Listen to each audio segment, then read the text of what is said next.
اعوذ باللہ من الشیطان اللعین الرجیم بسم اللہ الرحمن الرحیم الحمد للہ وکفی وسلام علی عبادہ الذین اصطفی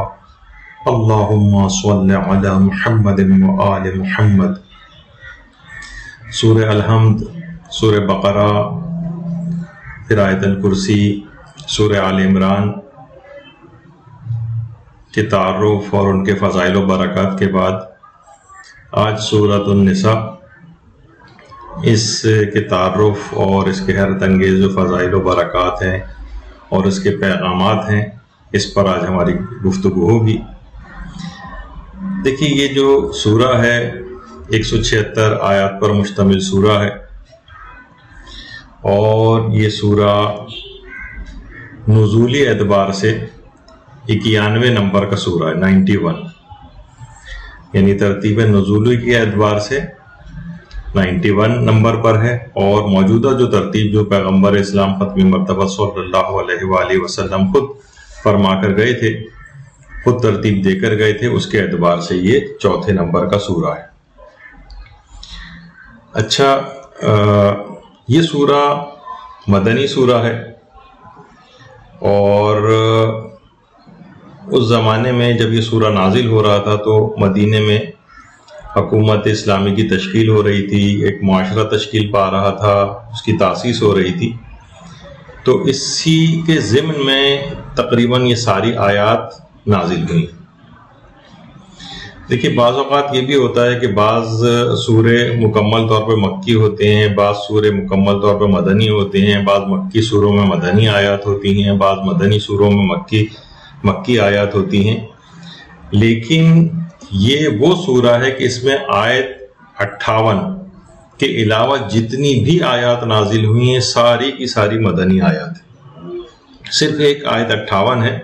جس کے متعلق علماء اور مفسرین نے یہ بات کہی ہے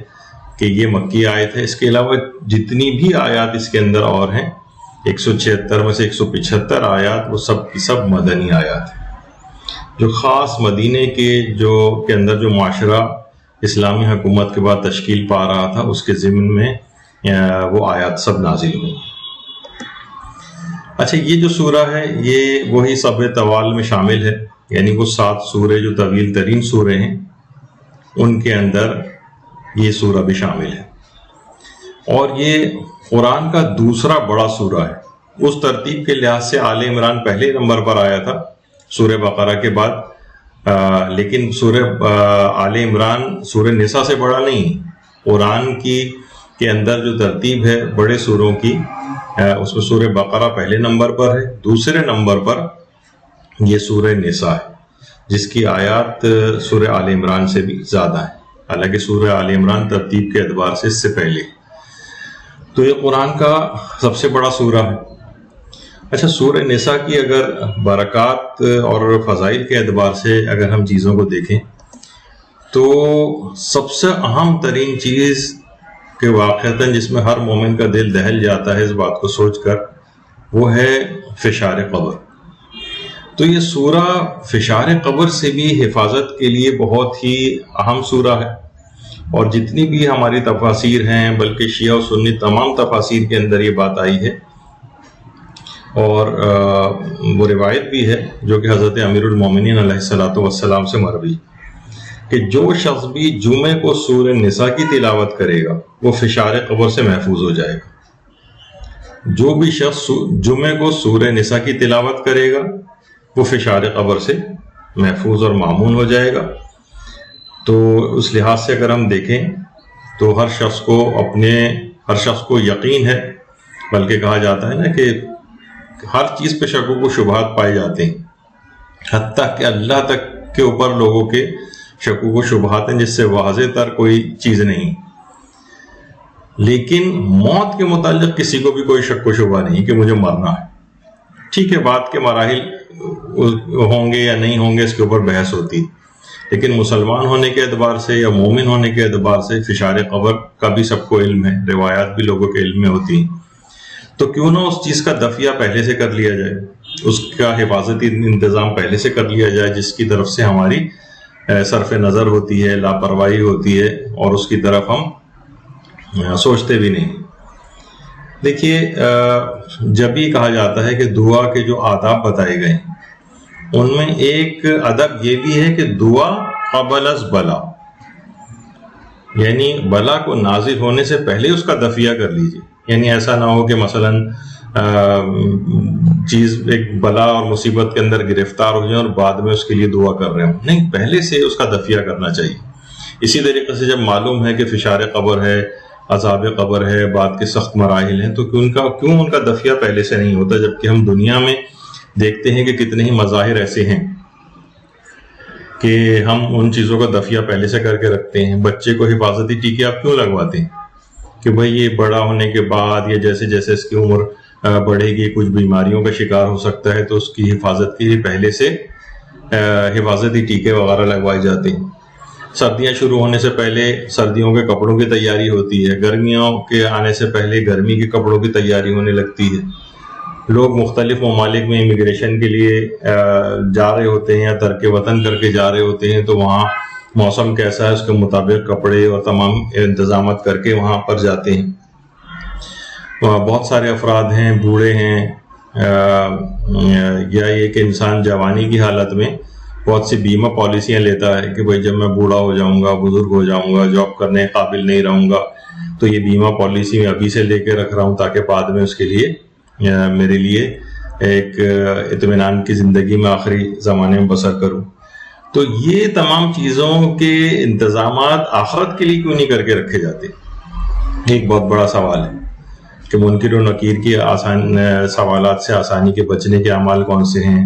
فشار قبر سے بچنے کے اعمال کون سے ہیں، دیگر عذاب قبر سے بچنے کے اعمال کون سے ہیں، موت کی سختی سے بچنے کے اعمال کون سے ہیں، اور برزخی زندگی میں میری زندگی قیامت تک کا جو پیریڈ ہوگا وہ کیسے گزرے گی، اس کے اعمال کون سے ہیں. پھر جب قیامت میں اٹھایا جائے گا وہاں پہ جو مشکلات ہوں گی، اور پولیس رات اور چوکیاں اور موقف اور روز محشر کی جو سختیاں وغیرہ، ان سے بچنے کے مخصوص اعمال بھی بتائے گئے. تو انسان کو ہمیشہ اس متعلق میں کچھ اپنا ورک کر کے رکھنا چاہیے کہ میں ان چیزوں کا پہلے سے انتظام کر کے رکھوں، جیسے اس دنیا کے اندر اپنے لیے کر کے رکھتا ہے. یہ مختصر سی دنیا یہاں اگر نہیں بھی اگر کرے گا تو کیا ہوگا؟ کوئی خاص فرق نہیں پڑے گا، لیکن پھر بھی انسان حفاظت کے لیے اپنی تمام چیزیں کر کے رکھتا ہے. تو بہرحال فشار قبر سے حفاظت کا یہ سورہ ہے. اچھا، اس کی ایک اور فضیلت یہ ہے کہ اس کی تلاوت کا ثواب اس قدر زیادہ ہے. پیغمبر اکرم ختمی مرتبت صلی اللہ علیہ وآلہ وسلم یہ بات ارشاد فرماتے ہیں، تفسیر مجموع البیان میں بھی یہ بات ہے، تفسیر نور الثقلین میں بھی یہ بات ہے کہ جو شخص بھی سورہ نساء کی تلاوت کرے گا گویا اس نے اس قدر مال راہ خدا میں دیا ہے جتنا سورہ نساء کے اعتبار سے ایک وارث کا حق بنتا ہے. یعنی اپنے تمام حق وراثت کے برابر مال کو راہ خدا میں دینے کا ثواب. بہت سے لوگوں کو ظاہر ہے کہ وراثت میں بڑی بڑی رقومات جو ملتی ہیں، مکان گھر ملتے ہیں، کروڑوں روپے ملتے ہیں، مثلا لاکھوں کروڑوں روپے. تو اس کی اگر کوئی تلاوت کرے گا تو وہ گویا اپنے حق وراثت کے برابر مال کو اس نے گویا راہ خدا میں دے دیا. یعنی سمجھیں کہ کروڑوں روپے آج ملا اس کو اور اس نے وہ سارا کا سارا خدا کی راہ میں صدقہ کر دیا. تو سورہ نساء کا اتنا عظیم ثواب اس کو ملے گا. 1 روپیہ دینے کا صدقے کا کس قدر ثواب ہے، اور انسان لاکھوں کروڑوں روپے مثلا اگر دے دے. تو بہرحال البتہ یہ ضرور ہے کہ اس کے اندر یہ والی گنجائش بھی ہونی چاہیے. یہ نہیں کہ بس ٹھیک ہے اس میں سے تم ایک پائی نہیں نکالیں گے اور سورہ نساء چلیں، اس میں اتنا زیادہ مال تو خرچ نہیں ہوتا ہے نا، تو سورہ نساء کی تلاوت کر لیں گے. تو یہ والی تھنکنگ بھی نہ آئے، اور یہ چیزیں سکھائی بھی اس لحاظ سے جاتی ہیں ثواب بتا کے کہ انسان کو اس کی طرف سے بھی دماغ میں رہے کہ میں اور طریقہ کار بھی ایسے اختیار کر سکتا ہوں. مثلا وراثت کا مال ملے تو اس میں سے بھی راہ خدا میں تصدق کروں. ایک لحاظ سے وراثت میں جو ملتا ہے ایک فری کا ایک مال مل رہا ہوتا ہے، تو اس مال میں دوسرے غریب غربا وغیرہ کو کیوں نہ شریک کیا جائے. تو اس طرف بھی لوگوں کا دماغ اس لحاظ سے ہونا چاہیے. اسی طرح سے ابھی تک تو صرف آپ نے وراثت کے مال کے لحاظ سے سنا تھا، باقی چیز نہیں. لیکن کچھ روایات ایسی بھی آئی ہیں جو تفسیر نمونہ میں بھی ہیں، تفسیر مجموع البیان میں بھی ہے، کہ پیغمبر اسلام ختم مرتبت صلی اللہ علیہ وآلہ وسلم یہ بات ارشاد فرماتے ہیں کہ سورہ نساء کی تلاوت کرنے والا اس شخص کی مانند ہے کہ جس نے اپنا سب کچھ اللہ کی راہ میں دے دیا بطور صدقہ اپنا سب کچھ اللہ کی راہ میں اس نے دے دیا، اور اس کے ساتھ ساتھ اس کو ایک غلام آزاد کرنے کا بھی ثواب ملے گا۔ اب یہ ایک الگ چیز ہے کہ مثلا غلام آزاد کرنے کا کس قدر ثواب روایتوں کے اندر بتایا گیا ہے۔ تو ابھی تک تو اپنے پچھلی روایت میں پڑھا کہ اپنا صرف حق میراث جو اس کو کسی بھی شخص کو ملتا ہے اس کے برابر راہ خدا میں صدقہ کرنے کا ثواب، دوسری روایت میں اپنا سب کچھ راہ خدا میں عطا کرنے کا ثواب یہ اس کو ملتا ہے۔ اسی طرح سے اس کی ایک اور فضیلت بیان کی جاتی ہے کہ حساب و کتاب کے جو ہولناک لمحات ہیں جن سے عرفا کے دل دہل جاتے ہیں، اس سے نجات کے لیے بھی یہی سورہ نساء ہمارے آخری نبی پیغمبر اکرم صلی اللہ علیہ وآلہ وسلم اللہم صلی علی محمد وآل محمد وہی فرماتے ہیں کہ جو شخص بھی سورہ نساء کی تلاوت کرے گا تو قیامت کے دن اس کا کوئی محاسبہ ہی نہیں ہوگا، اور وہ انبیاء اور اولیاء کے ساتھ اٹھایا جائے گا۔ ایک بڑی ایک اہم چیز ہے، حساب و کتاب کے ہولناک لمحات میں یہ سورہ نجات دے گا۔ اچھا،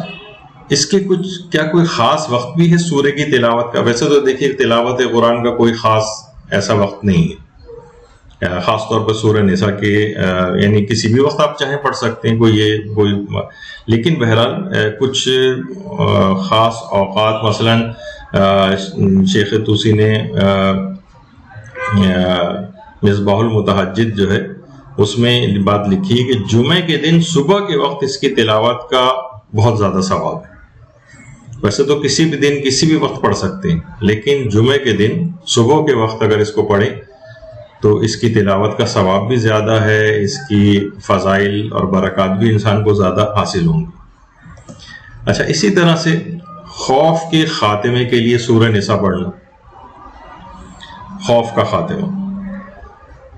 ابن طاؤس کی جو ایک مشہور کتاب ہے علامان من اخطار الاسفار والازمان، یعنی مختلف زمانوں اور سفروں کے اندر جو انسان کو خوف لاحق ہوتے ہیں اس سے بچنے کے لیے کون کون سے اعمال ہیں، تو اس میں ابن طاؤس نے ہمارے چھٹے امام جعفر صادق علیہ السلام کی ایک روایت نقل کی ہے کہ امام فرماتے ہیں کہ اگر کوئی شخص سورہ نساء کو برتن پر لکھ کر، کوئی بھی ایک برتن ہو جس پہ لکھے ہو سورہ نساء کو، اور اس کے بعد اس لکھے ہوئے کو بارش کے پانی سے دھو دے، اور اس دھوئے ہوا جو پانی ہے جس کے اندر جو سورہ نساء لکھی گئی تھی جس پانی سے دھوئے گا، وہ جو پانی ہے اس کو اگر وہ پی لے تو جس کسی سے بھی اس کو کوئی خوف محسوس ہوگا وہ خوف دور ہو جائے گا۔ یعنی ہر طرح کے، مثلا کسی انسان سے خوف محسوس ہو رہا ہے، کسی غیر انسانی چیز سے خوف محسوس ہو رہا ہے، تو یہ کرے کہ ایک برتن پہ لکھ کر بارش کے پانی سے دھو کر اس کا پانی پی لے، تو جس چیز سے بھی اس کو خوف محسوس ہوگا وہ خوف اس کا دور ہو جائے گا۔ یہ ہمارے چھٹے امام نے جملہ ارشاد فرمایا۔ اور اسی طرح سے شرک سے دوری کے لیے بھی ہے۔ اچھا، دماغ میں بات رہے کہ شرک کی بھی ظاہر ہے کئی اقسام ہیں، مثلا اس میں ایک تو وہ شرک ہوتا ہے جو مشرکین وغیرہ کرتے ہیں جسے شرک اعتقادی کہا جاتا ہے، لیکن ایک اعمال کے اندر بھی شرک ہوتا ہے، یعنی انسان اس کی بھی ایک ذرا ایک الگ تفصیل ہے۔ اس میں کوئی بھی شخص، البتہ اس کا ویسا کوئی وہ نہیں کہ وہ انسان مشرک ہو جائے اور کافر ہو جائے، اس طرح کی کوئی بات۔ تو عام طور پر جو عام مسلمان اور مومنین ہیں وہ اس طرح کے شرک کے اندر تو عمومی طور پر مبتلا نہیں ہوتے ہیں، البتہ بہت سے لوگ اس کا وہم ڈالتے ہیں کہ آپ مشرک ہو رہے ہیں، اور تو ان کو یہ نہیں پتہ کہ شرک کی بہت ساری اقسام، تو اس کی ایک الگ تفصیل ہے۔ اس میں ہمارا ایک الگ سے ایک درس بھی ہو چکا ہے شرک کی اقسام کے اوپر، کہ اس میں کون سی چیزیں مشرک بناتی ہیں، کون سی چیزیں صرف گناہگار بناتی ہیں۔ کچھ اعمال ایسے ہیں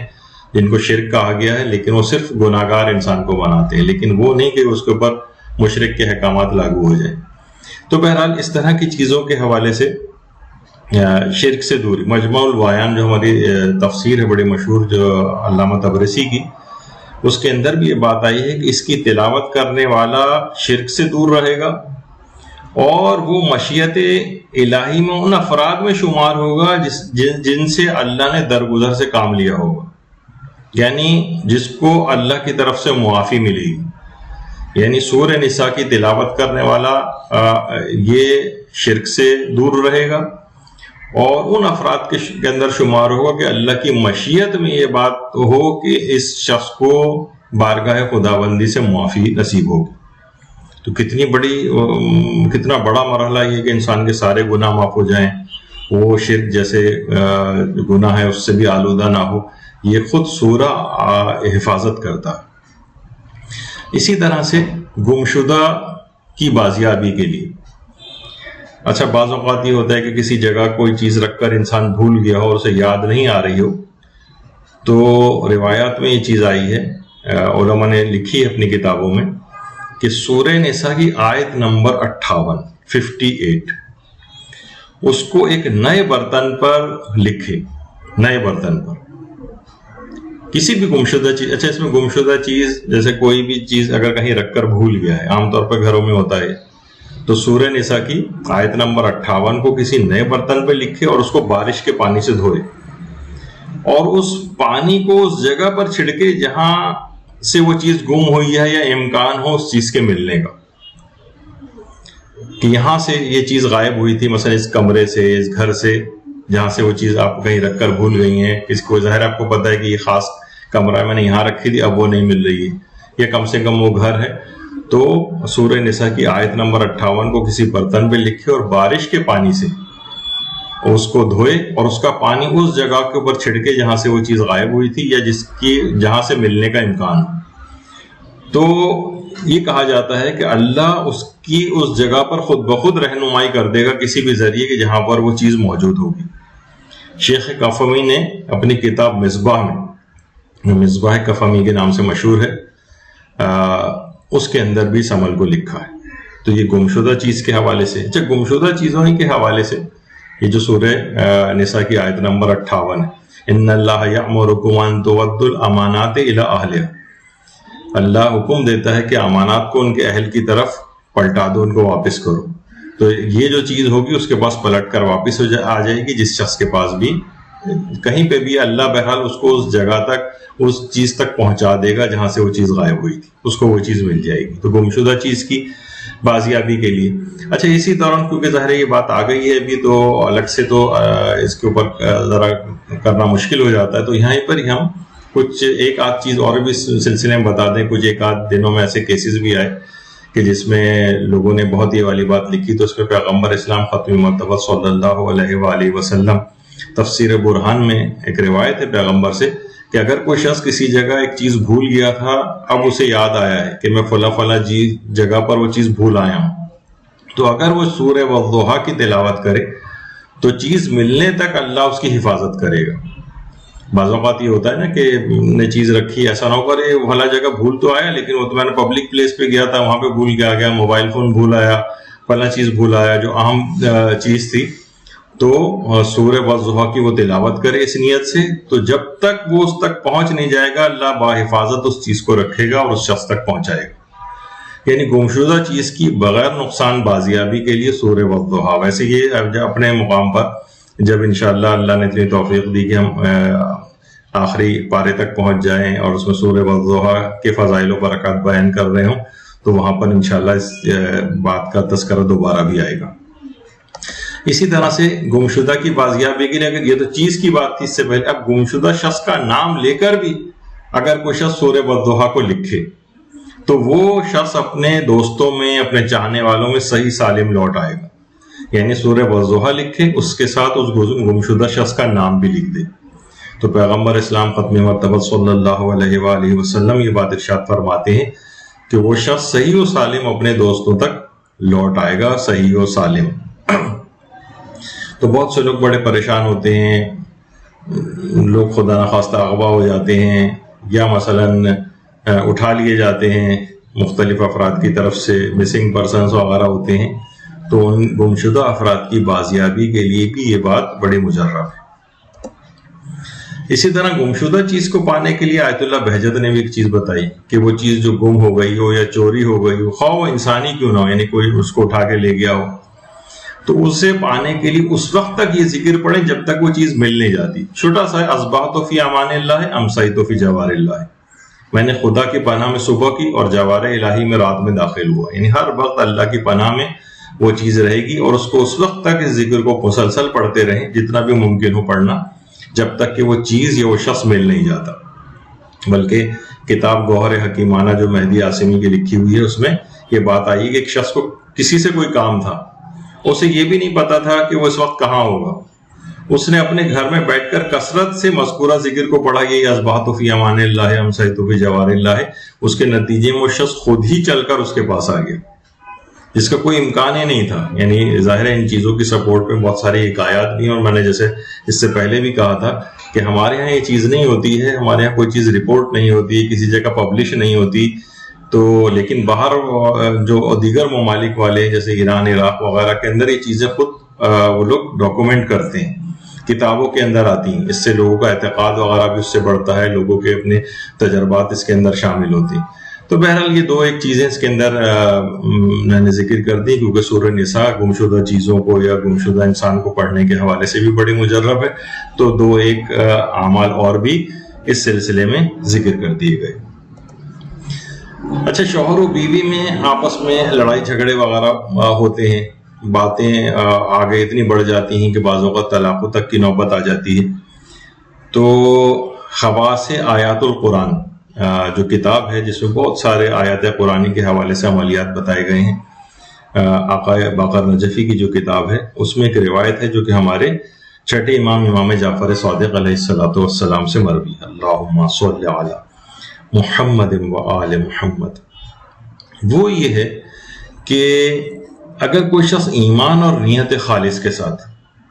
یعنی کوئی اور اس کی وجہ نہ ہو، ایمان کے ساتھ اور نیت خالص کے ساتھ شوہر و بیوی میں موافقت کی نیت سے باوضو ہو کر اسے پڑھے، یعنی ان کے دونوں کے درمیان صلح ہو جائے، باوضو ہو کر اسے پڑھے، تو انشاءاللہ اس کو مقصود حاصل ہوگا، اور شوہر و بیوی ایک دوسرے پر مہربان ہو جائیں گے. یعنی ایک دوسرے کی خطائیں درگزر کریں گے، ایک دوسرے کو کا ریگارڈ کرنے لگیں گے، عزت سے پیش آنے لگیں گے، دوبارہ ان میں صلح ہو جائے گی. اچھا، یہ شوہر و بیوی بھی اس عمل کو کر سکتے ہیں، یعنی ایمان اور نیت خالص کے ساتھ اس سورے کو باوضو ہو کر پڑھیں. شوہر و بیوی بھی کر سکتے ہیں، اور مثلا شوہر و بیوی بات سمجھنے کو تیار نہیں ہے، تو لیکن جو اور ان کے خیر خواہ ہیں وہ چاہتے ہیں کہ ان کے درمیان جو صلح ہو جائے، تو وہ بھی ان لوگوں کی طرف سے اس سورے کو پڑھ سکتے ہیں. تو یہ بڑا اس لحاظ سے اہم ہے سورہ نساء. اسی طرح سے جادو کے توڑ کے لیے بھی جو کتاب خواص آیت قرآن کریم جو ابھی جس کا میں نے حوالہ دیا آقا باقر نجفی کی، اس میں بھی یہ بات آئی ہے کہ ایمان اور نیت خالص کے ساتھ باوضو ہو کر اگر کوئی شخص سورہ نساء کی آیت نمبر 100 پڑھے، 100 باوضو ہو کر، اور بلکہ نہیں پڑھے بھی، اور اس کے ساتھ ساتھ اس سے آیت نمبر 100 کو لکھنے کے بعد اس کو پانی سے دھوئے، اور نہار منہ یعنی بغیر کچھ کھائے پیے صبح کے وقت 7 دن تک اس کا پانی پیے، تو اس پر کوئی جادو اثر نہیں کرے گا. آقا باقر نجفی نے اپنی کتاب میں لکھا ہے کہ یہ یعنی بڑا مجرب عمل ہے جادو کے توڑ کے حوالے سے بھی ہے. اور اگر کوئی شخص چاہے کہ مجھ پر کسی کا کوئی جادو اثر نہ کرے، اچھا البتہ یہ دماغ میں ضرور رہے کہ ہر چیز بھی جادو نہیں. جو میں نے اس سے پہلے کہا تھا، مثلا انسان خود سے بہت سارے کام کر رہا ہے، الٹی سیدھی باتیں کر رہا ہے، لڑائی جھگڑے کر رہا ہے گھر کے اندر، اس کا اپنا اخلاق صحیح نہیں ہے، اور جو ہے وہ باہر ایک کو دوسرے کو شک کی نگاہ سے دیکھ رہا ہے کہ فلاں نے جادو تو نہیں کر دیا. خود اپنے اعمال ایسے ہیں جس کی وجہ سے مصیبتوں میں گرفتار ہو رہا ہے، اور شک دوسرے کسی کے اوپر کر رہا ہے جو شیطان ہی اس کے دل میں ڈالتا ہے. تو شاید 0.12%، 3% جگہوں کے اوپر اس طرح سے جادو وغیرہ لوگ عام طور پر جادو کے لیے کوششیں بھی کرتے ہیں، تو وہ ایسے سب کیونکہ عامل بھی سارے جادوگر بھی ہیں، سب جعلی زیادہ تر، تو وہ جادو وادو بھی کچھ ہوتا نہیں ہے، چاہے اس کے لیے اٹیمپٹ ہی کیوں نہ کر رہے ہیں. اور باقی جو چیزیں نامسائد اور اس لحاظ سے ہو رہی ہوتی ہیں جو کسی کو پسند نہیں آ رہی ہوتی، وہ کسی جادو وغیرہ کا شاخسانہ نہیں ہوتی، بلکہ اپنے ہی اعمال کی کچھ مصیبتیں ہوتی ہیں۔ لیکن بہرحال چلیں کہ جو بہت کم بھی اگر پرسنٹیج صحیح اگر کوئی شخص جادو کر رہا ہے یا جادو ہو چکا ہے اس کے توڑ کے لیے، تو اس میں بھی سورہ نساء کو اس انداز سے ایمان اور اعتقاد خالص نیت کے ساتھ باوضو ہو کر سورہ نساء کی آیت نمبر 100 کو لکھے اور وقت صبح بالکل نہار منہ 7 دن تک اس کا پانی پیے، تو اس کے اندر ایسی خصوصیت ہے کہ اس پر نہ صرف یہ کہ کوئی جادو اثر نہیں کرے گا، بلکہ کسی پر جادو کی کوئی اٹیمپٹ ہوئی ہو تو وہ اس کے توڑ کے لیے بھی یہ عمل کافی مجرب ہے جادو کے حوالے سے۔ اچھا، اسی طرح سے دشمن پر غلبہ حاصل کرنے کے لیے، اچھا اب یہاں پھر وہی بار بار چیز کہنی پڑتی ہے، اس میں مومنین ایک دوسرے پر اس طرح سے ان چیزوں کو استعمال نہ کریں، یعنی وہی کہ ایک دوسرے کو دشمن سمجھا ہوا ہے، اور دشمن جہاں پہ لفظ آ رہا ہے دشمن تو وہاں بس اپنے قریب ترین افراد کے اوپر بھی وہ دشمنوں والے جو ہیں عمل کیے جا رہے ہیں۔ اگرچہ ظاہر قرآنی آیات ہیں، اس سے کوئی ہارمفل افیکٹ تو اس لحاظ سے نہیں ہوگا، لیکن آپ کی نیت خالص نہیں رہے گی۔ آپ نے اپنے جو مومن ہے اور ولایت امیر المومن کا کلمہ پڑھنے والا ہے، خدا اور رسول کے اوپر ایمان رکھتا ہے اور سب چیزوں کے اوپر، اور کچھ آپس کی چیزیں ایسی ہو رہی ہیں اس کو اپنے دشمن سمجھ لیا اپنا، تو یہ اتنی اچھا ایک فکر نہیں ہے۔ اس میں انسان کو اپنے آپ کو کہ ہر شخص کو اپنا دشمن اس انداز سے سمجھ لے۔ بہرحال خواص آیت قرآن کریم جو ہے اس میں بھی یہ آئی ہے دشمن پر غلبہ حاصل کرنے کے لیے، کہ اگر اس کی جو آیات ہیں سورہ نساء کی آیت نمبر 174 اور 175، کیونکہ 176 پہ تو یہ سورہ ویسے ختم ہو جائے گا، یعنی بالکل آخری میں جو آیات ہیں، تو اس میں آیت نمبر 174 اور 175، اگر کوئی شخص ان آیات کو خالص نیت سے لکھے اور اتوار کے دن روزہ بھی رکھے، اتوار کے دن روزہ رکھے اور اتواری کے دن ان آیات کو خالص نیت سے لکھے، تو دشمن کے تمام دعوے اس کے اوپر جو ہیں وہ باطل ہو جائیں گے اور اس کو اپنے دشمن پر غلبہ نصیب ہو جائے گا۔ یہ ایک عمل علماء نے اپنی کتابوں میں لکھا ہے سورہ نساء کے حوالے سے، لیکن اس کی پورا سورہ نساء نہیں لکھنا ہے، ایک آیت نمبر 174 اور 175 لکھنی، اور اتوار کے روز ہو یہ کام، اور اتوار کو روزہ بھی رکھا جائے۔ کسی کے اگر کسی پر واجب قضا روزے ہیں تو اپنے قضا روزے رکھے، قضا روزے نہیں ہیں تو کوئی بھی مستحب روزہ کی نیت کی کوئی مخصوص دن ہو تو اس دن نیت کر لے۔ اتفاق اگر ایسا ہو گیا ہو کہ اتوار ہی کے روز جو ہے وہ کوئی ایسی تاریخ آ جائے اور نہیں بھی ہے، تو سال کے جن دنوں میں روزہ رکھنا حرام ہوتا ہے وہ دن اگر نکال دیے جائیں تو روزانہ ہی روزہ رکھنا مستحب ہے، اور کچھ خاص دنوں میں تاکید زیادہ بڑھ جاتی ہے، تو بہرحال اتوار کے روز قضا ہو تو قضا کی نیت سے، ورنہ کوئی بھی مستحب نیت سے روزہ رکھے، اور اس کے بعد آیت نمبر 174 اور 175 پڑھے۔ تو اس دو آیات کی تلاوت سے جو کہ حالت روزہ میں وہ لکھے گا، انشاءاللہ اس کو اپنے دشمن پر کامیابی نصیب ہوگی، اور دشمن نے جو بھی دعویٰ اس کے اوپر باطل دعویٰ کیا ہوگا تو وہ سب دعوے باطل ہو جائیں گے۔ اچھا، ایک اور چیز ہے، وہ البتہ اپنے رشتہ داروں کے لیے بھی ہو سکتی ہے، یعنی مقصد میرا کہنے کا یہ کہ بہت سے رشتہ دار جو بدگوئی کر رہے ہوتے ہیں، بد زبانی کر رہے ہوتے ہیں، اپنی چرب زبانی سے آپ کو بہت زیادہ پریشان کر رہے ہوتے ہیں، لوگوں کو آپ کے خلاف کر رہے ہوتے ہیں، تو اس کے متعلق بھی علماء نے یہ بات لکھی ہے کہ اگر سورہ نساء کی آیت نمبر 148 کو خالص نیت کے ساتھ کسی ایسے شخص پر پڑھے جو اپنی چرب زبانی سے آپ کو پریشان کر رہا ہو، یعنی جس کی زبان سے آپ پریشان ہو، وہ بدگو ہو، آپ کے متعلق بہت اس قسم کی باتیں لوگوں کے اندر کر رہا ہو یا کر رہی ہو، آپ کو پریشان کر رہی ہو، لوگوں کو آپ کے خلاف کر رہی ہو، اور کسی ایسی جگہ اگر مثلا آپ کو بلایا جائے کہ جہاں پر وہ اپنی قوت گویائی سے وہ شخص جو ہے وہ جو بدگو ہے وہ آپ کو کمزور کر رہا ہو یا آپ کو قصوروار ثابت کر رہا ہو، اس وقت اگر وہاں جا کر کہ جہاں پہ سمجھیں اس لحاظ سے کہیں جرگہ لگا ہوا ہے، کہیں بھی یہ بات چیت ہو رہی ہے جہاں وہ آپ کے خلاف بہت زیادہ کوئی باتیں کر رہا ہے، وہاں جا کر اگر سورہ نساء کی آیت نمبر 148 کو پڑھ دیا جائے تو میں اپنے الفاظ میں کہہ رہا ہوں کہ اس کی بولتی بند ہو جائے گی اور وہ آپ کو کوئی نقصان نہیں پہنچا سکے گا، یعنی اس کی بدگوئی سے حفاظت ہو جائے گی۔ یعنی اس کی بد زبانی سے بچنے کے لیے آیت نمبر 148 کو اس جگہ کے اوپر پڑھ دیا جائے کہ جہاں پر وہ شخص اپنی زبان سے آپ کو نقصان پہنچا رہا ہے۔ تو یہ اس لحاظ سے سورہ نساء کی آیات آپ نے دیکھا کہ عمومی زندگی میں بھی کتنی ان سے حفاظت ہوتی ہے اور کتنے فوائد ان کے عمومی زندگی میں بھی حاصل ہوتے ہیں۔ اسی طرح سے ظالموں سے بچنے کے لیے، ظالم کا خوف دور کرنے کے لیے بھی آیت 148 ہے، یعنی یہ جو بھی بدگوئیوں سے حفاظت کے لیے تھی وہی ظالموں سے بچنے کے لیے بھی ہے۔ اس کو یہ متعلق بھی ہے کہ ایمان اور خالص نیت کے ساتھ لکھ کر اپنے پاس رکھے۔ ابھی تک تو یہ تھا کہ اس جگہ جا کر پڑھ دے، لیکن اگر اس کو لکھ کر اپنے پاس رکھے اور جس ظالم کے پاس بھی جانا ہو باوضو ہو کر چلا جائے، یعنی آیت نمبر 148 کو لکھ کر اپنے پاس رکھے اور باوضو ہو کر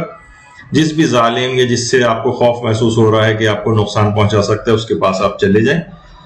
اور وہاں جا کر بھی آیت نمبر 148 پڑھ دیں۔ ضروری نہیں کہ بہت زیادہ آواز میں اس کو پڑھا جائے، زیر لب بھی اس کو پڑھا جا سکتا ہے،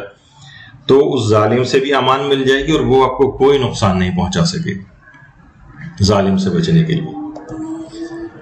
اچھا، اب اگر اس کے پیغامات بھی اگر آپ دیکھیں تو واقعتاً سورہ نساء کے پہلی آیت میں 2 مرتبہ تقوی کی وصیت آئی۔ یہ آپ جا کر جب اس کے سورہ نساء کو پڑھنا شروع کریں گے، کیونکہ 176 آیات ہیں، سب پہ ہم رک رک کر اگر گفتگو کریں گے اور ساری آیات بھی دکھاتے ہوئے جائیں تو بہت زیادہ طویل ہو جائے گی گفتگو۔ تو آپ خود دیکھیں گے اس قدر اہمیت ہے تقوی کی کہ پروردگار عالم نے ایک ہی آیت میں 2 مرتبہ تقوی کی وصیت کر رہا، اللہ سے ڈرنے کی وصیت کر رہا ہے۔ تو انسان کو چاہیے کہ اپنے آپ کو گناہوں سے حتی الامکان بچانے کی کوشش کرے۔ اس پہ ہمارے اس موضوع پر کئی دروس بھی ہو چکے ہیں، علماء سے بھی سب لوگ سنتے رہتے ہیں، اور قرآن و احادیث تو تقوی کی وصیتوں سے بھرا پڑا ہے۔ پھر اس میں آگے چل کر خلقت انسان کے متعلق بھی گفتگو ہوئی، اور وہ آیات جو اس کے اندر ہیں اس کے ضمن میں ہی یہ علماء جیسے کہ آیت اللہ محمد حسین طباطبائی وغیرہ اس لحاظ سے کہ حضرت آدم کی نسل کیسے چلی، آگے کیسے بڑھی، کیا مثلاً بھائی بہنوں کی آپس میں شادیاں ہوئی تھیں تو کیا کوئی وہاں حور وغیرہ وہاں سے آئی تھیں، اور اس طرح کی جو بحث ہوتی ہے جس پہ ابھی ہمارا فی الحال جانے کا ارادہ نہیں ہے۔ کسی بھی اور ضمن میں جب یہ والا مسئلہ الگ سے کبھی ڈسکس کریں گے کہ انسانی نسل آگے کیسے بڑھی تو وہاں پر ان دلائل کو بھی نقل کیا جائے گا۔ لیکن آیت اللہ محمد حسین طباطبائی نے اس کے اندر جو جوڑے نفس واحدہ سے جو ہم نے انسان کو پیدا کیا ہے اس ضمن میں اپنے دلائل نقل کیے۔ تو بہرحال اگر کوئی شخص اس متعلق معلومات حاصل کرنا چاہے تو تفاسیر وغیرہ کا مطالعہ کرے۔ خلقت انسانی کے متعلق گفتگو، رشتہ داروں سے متعلق بڑی گفتگو ہوئی ہے، وہ بھی اس کے اندر آپ پڑھ سکتے ہیں۔ یتیموں کے بارے میں بڑی تاکیدی گفتگو ہوئی۔ معاشرے کے اندر دیکھیے یتیم موجود ہیں، یتیموں کے حقوق ہیں، خاص طور پر یتیم ان کے جو میراث وغیرہ کی تقسیم ہے اس کے اندر عام طور پر خدا نخواستہ معاشرے کے اندر اس طرح کے افراد نہ ہو جو ان کے میراث کو غصب کر کے بیٹھ جائیں یا اس کے نگران وغیرہ بن جائیں اور اس تک بعض اوقات لوگ اپنے نام کروا لیتے ہیں، یتیم محروم ہو جاتا ہے۔ تو یتیموں کے بارے میں بہت زیادہ تاکید اسی سورہ نساء میں آئی۔ اسی طرح سے مردوں کو 4 نکاح کی اجازت، مثنی و ثلاثہ و رباع جو قرآن کی اس سلسلے میں آیات ہیں سورہ نساء میں، اس کی اجازتوں کا مسئلہ آیا ہے، اس کی اجازت کا، وہ بھی اس کے اندر یہ اسی سورہ نساء کی مشہور آیات میں سے۔ عورتوں کے مہر ادا کرنے کی بڑی تاکید آئی، عورتوں کا مہر ادا کرو، مہر ادا کرو۔ عام طور پر لوگ ایسی اس کا شکار ہو جاتے ہیں، غفلت کا شکار ہو جاتے ہیں یا زور زبردستی وغیرہ کر کے جو ہے اس کو معاف کروا لیتے ہیں۔ بہرحال یہ اس کا حق ہے، اس کو ملنا چاہیے۔ اگر کوئی بخیر و خوبی خود ہی جو ہے وہ معاف کر دے تو ایک الگ بات ہے کہ عورتوں کا ان کا مہر عطا کرو۔ پھر اگر وہ خوشی خوشی تمہیں دینا چاہیں تو ٹھیک ہے، پھر شوق سے تم اسے استعمال کر سکتے ہو، لیکن خوشی خوشی ہونا چاہیے۔ عام طور پر یہ ہوتا ہے کہ بس بیچاری وہ صبر کر کے بیٹھ جاتی ہے، تو اس کو خوشی خوشی نہیں کہا جائے گا۔ تو عورتوں کو مہر ادا کرنے کی اس لحاظ سے بڑی تاکید آئی۔ دیکھیں قرآن کی تلاوت کرتے جا رہے ہیں اور اس کے خلاف ہی یعنی قرآن پہ قرآن ختم ہو رہے ہیں اور اس کے جو چیز لکھی ہوئی ہے اور جو احکام بیان ہو رہے ہیں اس کے برخلاف عمل کر رہے ہیں تو اس کی تو روایتوں ملتا ہے نا گویا اس نے قرآن پڑھا ہی نہیں، یعنی اس کے مطابق عمل کرنا ضروری ہے۔ تو جب کبھی آپ آیات سورہ نساء کی تلاوت کریں تو دیکھیں بھی تو اس کے اندر کیا کیا چیزیں اور اپنی جہاں کوئی غلطی ہے اس کو کریکٹ کرنے کی کوشش کریں۔ اسی طرح سے مثلا میراث کے بہت زیادہ احکام سورہ نساء کے اندر بیان ہوئے، اور میراث کے اندر واقعتاً جتنی غلطیاں معاشرے کے اندر میراث کے سلسلے میں شاید ہی کسی مسئلے کے اندر بہت زیادہ اس کے اندر کہ میراث میں لوگوں کی صحیح تقسیم نہیں ہوتی ہے، صحیح طور پر میراث ملتی نہیں ہے لوگوں کو، کچھ محروم رہ جاتے ہیں، خاص طور پہ وہ افراد کو جو اپنی دوسری شادیاں کی ہوئی ہوتی ہیں، چھپائی بھی ہوتی ہیں اور اولادیں بھی ہوئی ہوتی ہیں، تو وہ ان تک مرنے کے بعد ان کی جو دیگر جو اولادیں ہوتی ہیں جو لوگوں کے سامنے نہیں ہیں ان تک ان کا حق نہیں پہنچتا ہے۔ تو بہرحال بہت ساری میراث کے سلسلے میں ایسی گڑبڑ ہیں، یا مثلا خواتین کے سلسلے میں عورتوں کو عام طور پر میراث میں حق نہیں دیا جاتا، یا ان کو اس لحاظ سے جیسے باپ کا انتقال ہو گیا، بیٹیاں رخصت ہو کر چلی گئیں تو باپ کی جو جائیداد ہے مثلا وہ اس لحاظ سے ان کے جو حقیقی ورثاء ہیں اس کو تقسیم ہونی چاہیے۔ تو بہت سے معاشرے کے اندر بہت زیادہ غلطیاں میراث کے سلسلے میں دیکھی جاتی، وہ اسی سورہ نساء کے اندر آئیں۔ خاص طور پہ لڑکیوں کے حق میراث کا تو الگ سے بھی بیان آیا ہے کہ یوصیکم اللہ فی اولادکم، اللہ تمہاری اولاد کے بارے میں تمہیں ہدایت کرتا ہے، وصیت کرتا ہے، اور پھر اس کے بعد لڑکے اور لڑکیوں کا کتنا حصہ ہے یہ اسی آیت کے اندر آیت نمبر 11 میں بیان ہوا ہے۔ تو اس کی بہت زیادہ تاکید ہے کہ انسان یعنی میراث کے مسائل کو سمجھے اور اس کے مطابق جو ہے وہ اس کی تقسیم ہو۔ اور پھر آیات کے اندر یہ بات بھی آئی ہے کہ جو ان حدود سے تجاوز کرے گا وہ ہمیشہ دردناک عذاب کے ساتھ جہنم میں رہے گا، یعنی جو بھی چیزیں یہ سب بیان ہوئی ہیں، اللہ کی قائم کردہ حدود بیان ہوئی ہیں، اس کے اگر کوئی برخلاف جائے گا تو دردناک عذاب کے ساتھ جہنم میں رہے گا۔ تو قرآن کی یہ آیات ہے یہ سورہ نساء کے اندر۔ اچھا، پھر توبہ کی قبولیت کی آیات بھی ہیں اس میں۔ مرنے سے پہلے اگر کوئی شخص مثلا توبہ کر رہا ہے تو اس میں یہ بات کہی گئی ہے کہ توبہ ان لوگوں کے لیے نہیں ہے جو پہلے برائیاں کرتے ہیں، جب موت سامنے آتی ہے تو کہتے ہیں ہم نے توبہ کر لی،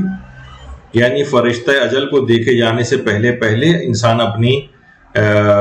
صحیح طور پر وہ توبہ کر لے۔ یہ نہ ہو کہ جب بالکل ہی موت سامنے آ گئی، کچھ ایسے بڑے مرض موت میں بالکل گرفتار ہو گئے، چلے وہاں تک بھی بات چل جاتی ہے کہ انسان اس طرف متوجہ ہو جاتا ہے، لیکن فرشتہ اجل کو دیکھنے کے بعد پھر کوئی توبہ نہیں۔ یہ فرعون والی توبہ جو ہے وہ پروردگار عالم قبول نہیں کرتا ہے کہ جب موت بالکل سامنے آ گئی اس وقت توبہ کر رہے ہیں۔ تو یہ بہت اہم آیت ہے، آیت نمبر 118 کہ وَلَيْسَتُ التَّوْبَةُ لِلَّذِينَ يَعْمَلُونَ السَّيِّئَاتِ حَتَّى إِذَا حَضَرَ أَحَدَهُمُ، یعنی موت کو جب سامنے آ گئی اس کے بعد پھر کوئی توبہ تمہاری قبول نہیں ہوگی۔ تو ابھی جب تک زندہ ہیں، میں یہ گفتگو کر رہا ہوں، آپ یہ گفتگو سن رہے ہیں، اس سے پہلے سچی طور پر توبہ ہو جانی چاہیے، ورنہ پھر اس کے بعد ہو سکتا ہے کسی کو ایک دم سے سڈن ڈیتھس بھی آج کل ہو جاتی ہیں، اس کو اتنا وقت بھی نہیں ملتا ہے کہ توبہ کے لیے، تو ہر وقت توبہ کے لیے مائل رہنا چاہیے اور کثرت کے ساتھ روزانہ ہی توبہ کرنی چاہیے۔ محرم رشتوں کا بہت بیان اس سورے کے اندر ذکر ہوا ہے، اور سب رشتے جو ہے باقاعدہ گنوائے گئے، تاکہ اس میں یہ بھی رہے کہ بہت سارے چیزیں جو ہوتی ہیں جو ہمارے ہاں کہ جناب یہ تو پھپھائی ہیں، یہ تو خالوئی تو ہیں، یہ تو اپنے، تو یہ سب چیزیں یہ سب نامحرم رشتے ہیں، ان کے سامنے پردہ بھی کرنا پڑے گا، بہنوئی سے پردہ کرنا پڑے گا، اس طرح کے جو کزنز وغیرہ سے پردہ ہے۔ عام طور پر سوچتے ہیں یہ تو اپنے گھر کے ہی سارے افراد ہیں، ہر وقت تمام تقریبات میں لوگ ملتے ہیں، تو وہاں پر ان رشتوں کے اندر حجاب وغیرہ کا خیال نہیں کیا جاتا ہے۔ تو محرم رشتوں کا بیان الگ سے اللہ نے جو ہے وہ کیا ہے کہ صرف محرم ہی ہیں، اس کے علاوہ جتنے ہوں گے وہ سارے نامحرم، تو ان میں تمام ان احتیاطوں کو بروکار لانا چاہیے کہ جو کہ ان نامحرم رشتوں کے سلسلے میں حجاب وغیرہ کا الخصوص بیان ہے۔ اس میں آیت متع جو بہت مشہور آیت ہے، آیت نمبر 24، وہ سورہ نساء کی ہے، فَمَسْتَمْتَعْتُمْ بِهِ مِنْهُنَّ فَآتُوهُنَّ أُجُورَهُنَّ فَرِيضَةً۔ تو آیت متع وہ اسی کے اندر ہے، کیونکہ یہ معاشرے کے اندر یہ چیز جب دلائل کے طور پر پیش کی جاتی ہے تو آپ کے دماغ میں رہے کہ آیت نمبر 24 ہے۔ اچھا، ایک دوسرے کا حق مارنے کی بڑی مذمت آئی ہے سورہ نساء کے اندر، آیت نمبر 29 میں، یا ایھا الذین آمنوا لا تاکلوا اموالکم بینکم بالباطل، اے ایمان والو آپس میں ایک دوسرے کے مال کو ناحق طریقے سے نہ کھایا کرو۔ تو لوگ ایک دوسرے کو قرضہ لے کر واپس نہیں کرتے ہیں، کوئی اور مال لے لیا امانتاً، کوئی چیز ان کے پاس آ گئی وہ واپس نہیں کر رہے ہیں، تو اس میں بہت سخت اس کی مذمت آئی ہے کہ آپس میں ایک دوسرے کا مال ناحق طریقے سے انسان نہ کھائے اور متوجہ رہے، اور گاہے پگاہے چند مہینوں کے بعد اپنے دیکھنا چاہیے کسی کوئی چیز آپ کے پاس آ تو نہیں گئی، اگر آ گئی ہے تو اس تک واپس لوٹائیں۔ لوگ عام طور پر قرضے لے کے اور اس کے بعد ٹالتے رہتے ہیں اور وہ بھی بیچارہ یا تو شرما حضوری میں دوسرا جو ہے وہ خاموش رہتا ہے یا وہ مایوس ہو جاتا ہے۔ تو بہرحال ایک دوسرے کا مال اس طرح سے کھانے کی اسی سورہ نساء کی آیت نمبر 29 میں شدید مذمت آئی ہے۔ اچھا، اسی سورہ میں آیت نمبر 31 میں کبیرہ گناہوں سے بچنے کا ایک انعام بیان ہوا ہے۔ ان تجتنبوا کبائر ما تنہون عنہ نکفر عنکم سیئاتکم وندخلکم مدخلا کریما۔ اگر تم بڑے بڑے گناہوں سے اپنے آپ کو بچا لو گے جن سے تم کو روکا گیا ہے، تو ہم تمہارے دوسرے گناہوں کی یعنی چھوٹے گناہوں کی پردہ پوشی کریں گے اور تمہیں ندخلکم مدخلا کریما، اور تمہیں باعزت منزل تک پہنچا دیں گے۔ یعنی انسان اگر کبیرہ گناہوں سے اپنے آپ کو بچا لے تو پروردگار عالم صغیرہ گناہوں سے اس کی پردہ پوشی کرے گا، اس کو ان کو معاف کر دے گا۔ البتہ اس میں تھوڑی سی بحث ہے، ہماری جو گناہ کبیرہ کے موضوع پر بھی گفتگو ہو چکی ہے، اور یہاں پر الگ سے مدرسے مولانا عامر یاسوبی صاحب قبلہ انہوں نے بھی فہرست گناہ کبیرہ جو ہے پیش کی تھی کہ تقریباً 100 کے قریب ایسے ہیں کہ جو کہ گناہ کبیرہ شمار ہوتے ہیں۔ اس میں سے بھی 82 جو ہیں وہ تو یقینی کبیرہ ہیں۔ 18 کے متعلق علماء میں بحث ہے کہ انہیں کبیرہ مانے یا صغیرہ مانے، اور کچھ کبیرہ کہتے ہیں کچھ صغیرہ کہتے ہیں۔ البتہ یہ ضرور ہے کہ گناہ صغیرہ بھی ہو اور اس کی تکرار بار بار کی جائے تو وہ بھی کبیرہ بن جاتا ہے۔ تو بہرحال اگر انسان وہ اس کے پاس ایک لسٹ ہو، دیکھ لے کہ ان میں سے کبیرہ گناہ کون کون سے ہیں، ان سے اپنے آپ کو اگر بچا لے ان 100 گناہوں سے، جس کی ایک باقاعدہ ایک لسٹ ہے، جو مجتہدین کی جو کتابیں ہوتی ہیں مفصل منہاج الصالحین یا امام خمینی کی تحریر الوسیلہ وغیرہ ہے، ان میں بھی ایک لسٹ بیان ہوئی ہے۔ ان میں نسبتاً ذرا لسٹ کم ہے، لیکن جو اور علماء کی بھی تمام چیزیں جمع کر لی ہیں تو بہرحال 100 سے اوپر ہی لسٹ نہیں جائے گی۔ تو اگر کوئی شخص کبیرہ گناہوں سے اپنے آپ کو بچا لے تو صغیرہ گناہوں کو پروردگار عالم معاف کر دے گا۔ البتہ صغیرہ اور کبیرہ کے اندر بھی ایک بحث آتی ہے۔ بہت سے علماء تو یہ بھی کہتے ہیں کہ ہر گناہ ہی پر جو پروردگار کی جس میں نافرمانی ہو کبیرہ ہی، یعنی یہ تو نہیں ہوگا نا کہ بھائی کوئی کہے کہ جناب جو شہید دست غیب شیرازی کہتے تھے کہ کبیرہ اور صغیرہ کی بحث میں کہ کیا کوئی شخص یہ کہے گا کہ بھائی ٹھیک ہے بڑے سانپوں اور اژدہوں سے تو میں اپنے آپ کو نہیں ڈسوا رہا ہوں، لیکن چھوٹے سائز کے سانپوں سے اپنے آپ کو کٹوا لیتا ہوں۔ نہیں، ہر چھوٹا بھی ہو ہے تو سانپ ہی نا، وہ آپ کو نقصان پہنچائے گا، تو چھوٹا گناہ بھی آپ کو نقصان پہنچانے والا ہے، اس سے بھی اپنے آپ کو بچانا ضروری ہے۔ لیکن پروردگار نے بہرحال یہ کہا ہے کہ اگر کوئی کبائر سے اپنے آپ کو بچائے تو ہم تمہارے چھوٹے گناہوں سے درگزر کریں گے اور تمہیں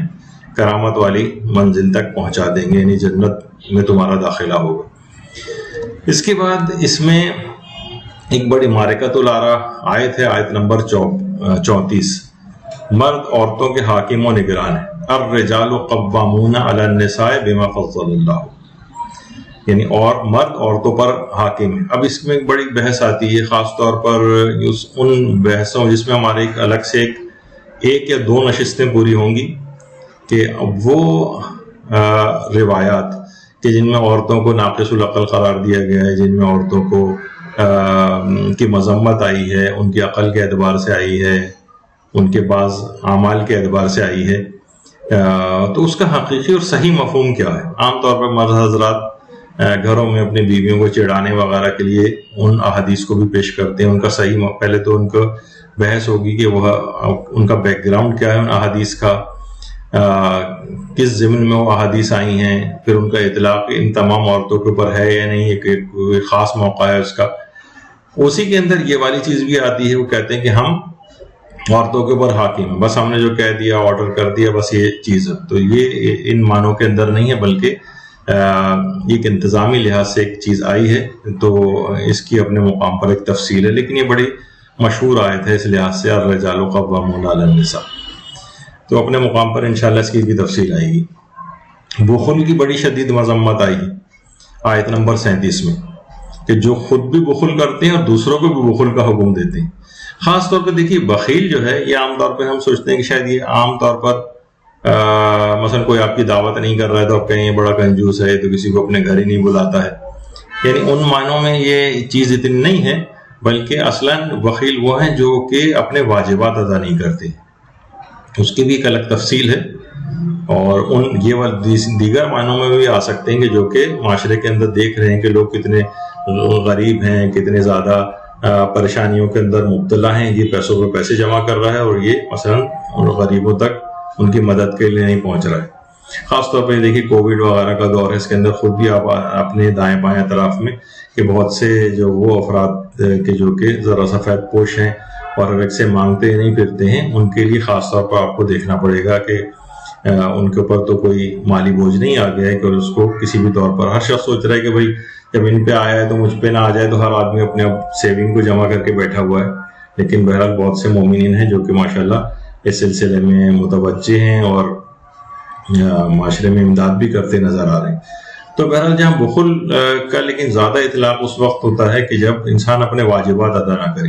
خمس واجب ہوتا ہے، لاپرواہ ہے خمس کو ادا کرنے سے، دیگر مالی واجبات ہیں وہ ادا نہیں کر رہا ہے، حج پہ نہیں جا رہا ہے، اور اب تو کووڈ کے بعد سے ذرا سننے میں آئے کہ حج مزید مہنگا ہو جائے گا۔ اب وہ شخص کہے کہ نہیں واجب تو ٹھیک ہے، ابھی پیسے بڑھتے جا رہے ہیں تو میں اب حج کو اور مؤخر کرتا چلا جائے پیسے بچانے کے چکر میں۔ تو بہرحال یہ بخل کی مذمت آئی ہے اس میں۔ اچھا، ریاکاری میں مال کو خرچ کرنے کی مذمت آیت نمبر 38 میں آئی۔ جو لوگ بھی اپنے اموال کو لوگوں کو دکھانے کے لیے خرچ کرتے ہیں اور اللہ اور آخرت پر ایمان نہیں رکھتے، یعنی جو دکھانے کے لیے بھی خرچ کر رہے ہیں، بس یعنی اس کو یہ سمجھا گیا کہ جیسے وہ اللہ اور آخرت پر ایمان نہیں رکھتے، انہیں معلوم ہونا چاہیے کہ جس کا شیطان ساتھی ہو جائے وہ بدترین ساتھی۔ یعنی یہ جو ریاکاری وغیرہ اعمال کے اندر ہے، اب ہم تو دیکھیے دوسروں کے اوپر ریاکاری کا حکم نہیں لگا سکتے، یعنی اچھا یہ ریاکار نہیں، یہ تمام آیات یا روایات جو جتنی بھی آئی ہیں، انسان اپنے اوپر اس کو اطلاق کر کے دیکھے کہ تم تو نہیں ایسا کر رہے ہو، یہ نہیں کہ دوسرے لوگوں کے اوپر، جیسے ہم نے ہماری اس موضوع پہ مدرسے کے سلسلے میں ایک کتاب بھی ہے تکبر کے سلسلے، تو تکبر کی علامتیں بیان ہوئی تو اس میں بھی یہ چیز آئی ہے۔ یہ ایک کتاب آئینہ ہے، اس میں اپنی اخلاقی برائیوں کیسے جانچے، تو اس میں بھی یہ بات لکھی ہوئی ہے، یعنی کہ انسان ان علامتوں کو دیکھ کر دوسروں پہ حکم نہیں لگائے، اچھا یہ دیکھیے تو متکبر لگ رہا ہے، اچھا یہ تو دیکھیں ریاکار لگ رہا ہے، کیونکہ آپ کو دل کی چھپے ہوا حال نہیں پتا ہوتا۔ بہت سے لوگ بہت سے بڑا بنٹھن کے رہتے ہیں، بڑا کلف لگے کپڑے پہنے، اپنے کہا یہ تو بڑا متکبر ہے، نہیں، اس چیزوں سے تکبر نہیں ہوتا، یہ دل کی کیفیت ہے۔ ہر شخص اپنے اندر اپنے لیے خود محسوس کرے کہ یہ علامت مجھ پہ پائی جاتی ہے، یعنی دوسروں پر اس کا حکم نہ لگائے۔ تو دیکھیے کہ مثلا مجلس اعضاء کا تبرک ہے یا اور پیسے خرچ کرنے کے جو مقامات ہیں، وہاں غیر اللہ کی کوئی نیت نہیں آنی چاہیے، اللہ کے لحاظ سے ایک نیت رہے۔ اعمال میں ریاکاری کی پہچان کے طریقے کیا ہیں اس پہ ہمارے کئی دروس موجود ہیں مدرسے کی طرف سے، تو ان کو بھی دیکھا جا سکتا ہے کیسے ہم پہچانیں کہ ہم ریاکار تو نہیں، اس میں علامتیں بیان ہوئی۔ اسی طریقے سے آیت نمبر 43 آیت تیمم ہے، فَلَمْ تَجِدُوا مَاءً فَتَيَمَّمُوا صَعِيدًا طَيِّبًا، اگر تمہیں پانی نہ ملے تو پاک مٹی پر تیمم کرو۔ تو تیمم کی آیت اس کے اندر تیمم کا جس میں حکم موجود ہے وہ آیت نمبر 43 آئی ہے، اور اکثر و بیشتر افراد کو دیکھا ہے کہ جو دیندار بھی ہیں لیکن تیمم کے نام سے گھبراتے ہیں اور تیمم کا طریقہ انہیں صحیح نہیں آتا۔ تو مدرسے نے اس پر کئی ویڈیوز بھی ڈالی ہیں اس کے مسائل کی، اور اس کے اوپر سرچ کی جا سکتی ہیں یوٹیوب وغیرہ کے اوپر بھی کہ شیعہ طریقے سے تیمم کا طریقہ کیا ہے۔ تو اس کو ضرور سیکھنا چاہیے۔ اکثر و بیشتر گھروں کے اندر یہ مسئلہ ہو جاتا ہے کہ پانی نہیں آ رہا ہے، ایسے آکورڈ ٹائمنگز کے اندر وضو یا غسل کا مسئلہ پیش آ سکتا ہے کہ جب پانی موجود نہ ہو یا پانی ہو لیکن شدید ٹھنڈا پانی ہے جس سے ممکن ہی نہیں ہے مثلا وضو یا غسل کرنا، تو پھر تیمم کی بھی ایک نوبت آ سکتی. تو اس کے لیے ہمیشہ گھر میں اس کی تیاری بھی رکھنی چاہیے کہ مٹی وغیرہ، لوگ کہتے ہیں مٹی کہاں ہے، مٹی ڈھونڈتے پھر رہے ہیں. اور عام طور پر تنگی وقت کا جو تیمم ہوتا ہے کہ مثلا نماز قضا ہونے والی ہے، اس میں تو اتنی دیر تک تیمم کر کے آئیں گے تو اس میں تو پورا وضو اور یہ غسل بھی ہو جاتا ہے. بعض اوقات کہتے ہیں ویسے جگہ ہی نہیں مل رہی. تو آپ کو یہ تمام چیزیں سیکھنی چاہیے. تو آیت تیمم ہے تو اس کا پیغام یہ ہے کہ تیمم کا طریقہ بھی سیکھیے اور اس کا انتظام گھر میں کر کے رکھیے. آیت لعن، آیت 52 ہے. اس میں پروردگار عالم نے لعنت کی ہے، اور لعن کے متعلق نہ جانے کتنی قرآن کے اندر آیات آئی ہیں. لعن کو عام طور پر ایک چیز سمجھ لیا گیا ہے، ہمارے بھی افراد سمجھنے لگے ہیں، وہ یہ کہ شاید یہ گالی ٹائپ کی کوئی چیز ہے. نہیں، گالی نہیں، یہ رحمت خدا سے دوری کی دعا ہے. یعنی لعن کے معنی ہے کہ وہ شخص رحمت خدا سے دور ہو جائے. تو یہ کوئی گالی نہیں ہے. اور پورا قرآن تو عام طور پر بہت سے دشمنان اہل بیت کے سلسلے میں بھی افراط و تفرید کا لوگ شکار ہو جاتے ہیں کہ نہیں ان پر لعن بھی نہ کیجیے. ہاں، لعن اس لحاظ سے تو ضرور ہے کہ عام پبلک پلیسز کے اندر اور اس طرح سے نہ کی جائے کہ مثلا جو جسے فساد وغیرہ کا اندیشہ ہو. لیکن بہرحال یہ قرآنی حکم ہے اور مستحبات کے اندر سے بھی قرار دیا. اس پہ مراجع کے فتاوی بھی موجود ہیں. لیکن بہرحال کہ انسان ایسا نہ ہو کہ مسلمانوں میں کوئی تفرقہ یا اس طرح کی کوئی چیز ہو اور فساد ہونے لگے، وہ ایک حرام میں بدل جائے گا. تو لیکن یہ دونوں چیزوں کو بیلنس کر کے چلنا چاہیے. ایسا نہ ہو کہ یہ سمجھ لیا جائے کہ حکم لعن ہی بالکل ختم ہو گیا ہے، یہ بھی نہ ہو. اور یہ بھی نہ ہو کہ کوئی کہے گا جب حکم آیا تو ہر جگہ لعن کہیں گے چاہے فسادی کیوں نہ ہو جائے. نہیں، یہ افراط و تفرید کا شکار نہیں ہونا چاہیے. تو آیت 52 لعن سے متعلق بھی. حسد کی بڑی مذمت آئی آیت نمبر 54 میں. یا وہ ان لوگوں سے حسد کرتے ہیں جنہیں خدا نے اپنے فضل و کرم سے بہت کچھ عطا کیا ہے. تو حسد کرنا، اچھا اس میں بھی ایک چیز ہے حسد اور ایک ہوتی ہے رشک. اچھا حسد کی بھی 3 اقسام ہیں. ان میں سے 2 اقسام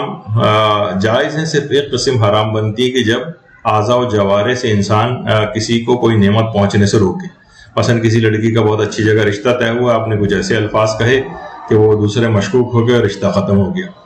اب آپ کہیں گے میں حسد تو نہیں کرتی، میں نے صرف ایک اس طرح کے کوئی جملہ، چاہے وہ معنی خیز جملہ ہی کیوں نہ ہو، یہ بھی حسد کے اس کے اندر آ جائے گا. یہ حسد کا گناہ آپ کو ملے گا. یا مثلا کسی کو کوئی بہت اچھی جاب مل رہی ہے، آپ نے وہ جاب ختم کرا دی. کسی کو کوئی بینیفٹ ملنا ہے، وہ آپ نے کچھ کہہ کے، یعنی اپنے زبان، اپنے ہاتھوں، اپنے پاؤں کو، اپنے ایفرٹس کو یا اپنے تعلقات کو استعمال کر کے اس شخص تک وہ نعمت پہنچنے سے روک دی. اسی کو حسد کہتے ہیں. تو ایسے لوگ افراد کی بہت مذمت آئی جب انسان یہ والی آیات پڑھے کہ جن پر اللہ نے اپنے فضل و کرم سے کچھ عطا کہ انسانوں سے ان سے حسد نہیں کرے. اللہ نے مذمت کی ہے اس کے اندر. بلکہ یہ کر سکتے ہیں غبطہ، جسے رشک کرنا کہتے ہیں، کہ پروردگار تو نے اس کو دیا مجھے بھی دے. لیکن حسد میں زوال نعمت کی تمنا کی جاتی ہے دوسرے شخص کی. کہا جاتا ہے نا کہ حاسد کے لیے یہی سزا کتنی کافی ہے کہ جب تم خوش ہوتے ہو تو وہ غمگین ہو جاتا ہے. اس کو کوئی اور سزا نہیں بھی ملے، وہ اپنی حسد کی آگ میں خود ہی جلتا رہتا ہے. تو بہرحال اس کی بڑی مذمت آئی ہے. اللہ سے دعا کرنی چاہیے کہ حسد کی جو تیسری قسم ہے، پہلی 2 قسمیں جو ہیں وہ حرام کی حد تک نہیں. مثلا کسی کے لیے دل میں برائی آ رہی ہے، آ کے نکل رہی ہے، یہ بھی حسد نہیں. برائی آ رہی ہے اور دل میں بیٹھتی چلی جا رہی ہے، یہاں تک بھی حرام تک نہیں پہنچا. البتہ اخلاقی برائی ہے، اس کو آگے بڑھنے سے روکنا چاہیے. پھر وہ اخلاقی برائی اس قدر آگے بڑھ جاتی ہے کہ وہ دوسرے کے لیے نعمتوں کو پہنچنے سے روکنے لگتی ہے. محسود جو ہوتا ہے، حاسد جو حسد کر رہا ہوتا ہے، محسود جس سے حسد کیا جا رہا ہوتا ہے. تو حاسد جو ہے اس تک نعمتوں کو پہنچنے سے اپنے تعلقات، اپنے اعضاء و جوارح کو استعمال کرتا ہے. تو پہلی 2 اقسام میں حرام کی حد تک نہیں ہے، لیکن اس سے بھی بچنا چاہیے. اور جب یہ تیسری چیز میں داخل ہو جائے کہ جب وہ اپنے اعضاء و جوارح کو استعمال کرنے لگے تو پھر حرام کی حد تک پہنچتا.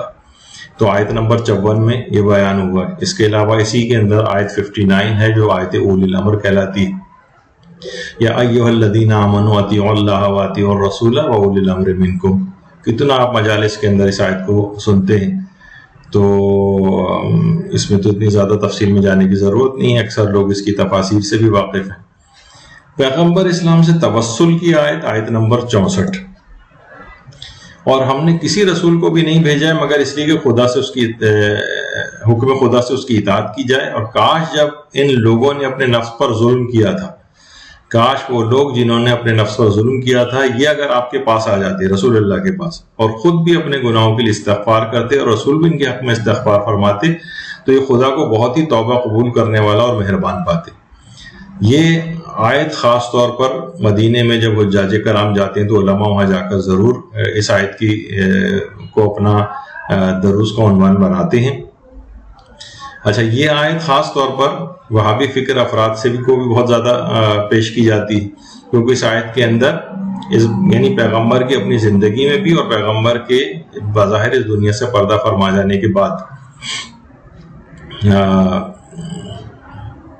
توسل کا جو نظریہ ہے ہمارا کہ چاہے وہ اس دنیا کے اندر زندہ موجود ہو یا اس دنیا سے پردہ فرما گئے ہو، ہر صورت میں ان سے توسل کا حکم ہے. اور آیت کے اندر کوئی تخصیص نہیں کہہ رہا کہ یہ رسول